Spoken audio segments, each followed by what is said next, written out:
धेरै साथीहरूको फेसबुकको प्रोफाइल यति मिठो हुन्छ कि देख्ने बित्तिकै वाउ कस्तो राम्रो तरिकाले सेटअप गर्नु भएको रहेछ भन्ने हुन्छ र त्यसैको बिचमा कुनै कुनै साथीहरूले उहाँहरूलाई ट्याग गरेर उहाँको प्रोफाइललाई पुरै बिगारिदिनुहुन्छ।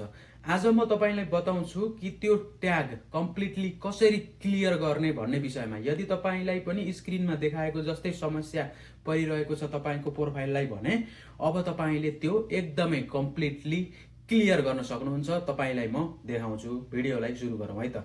सबैभन्दा पहिले तपाईको जुन प्रोफाइल जो मेन हुन्छ नि, जुन यहाँ जानुस्, यो मेन भयो। त्यसपछि तपाईको मेन माथिको डबल क्लिक गरेको जुन प्रोफाइल छ त्यहाँ जानुस्। त्यहाँ गइसकेपछि तपाईलाई ट्याग गरेको यहाँ हेर्नुहोस् त, बालेन कार्की भन्ने हुनुहुन्छ, उहाँले यो प्रोफाइलमा यसरी ट्याग गर्नु भएको छ।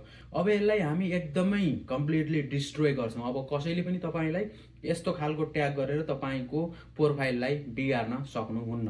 अब के गर्ने त, यहाँ साइडमा देखाइएको थ्री टिपलाई हेर्नुहोस्।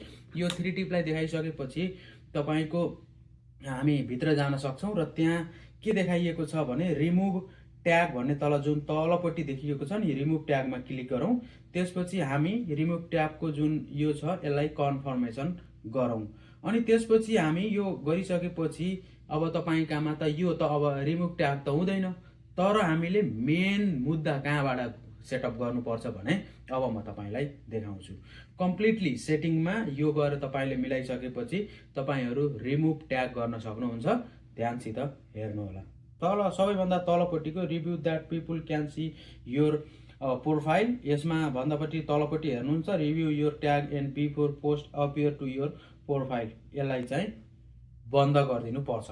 अब review tag people and before tag appear त फेसबुक भनेको के हो, यो रिभ्युइङ अरूद्वारा हो। यो तपाईले अन गर्दा पनि हुन्छ, नगर्दा पनि हुन्छ। अब हु क्यान पोस्ट योर माथिपट्टि हेर्नुहोस् त तपाईको रिभ्यू एन्ड सेयरिङमा यहाँ तपाईको ओन्ली फ्रेन्ड छ।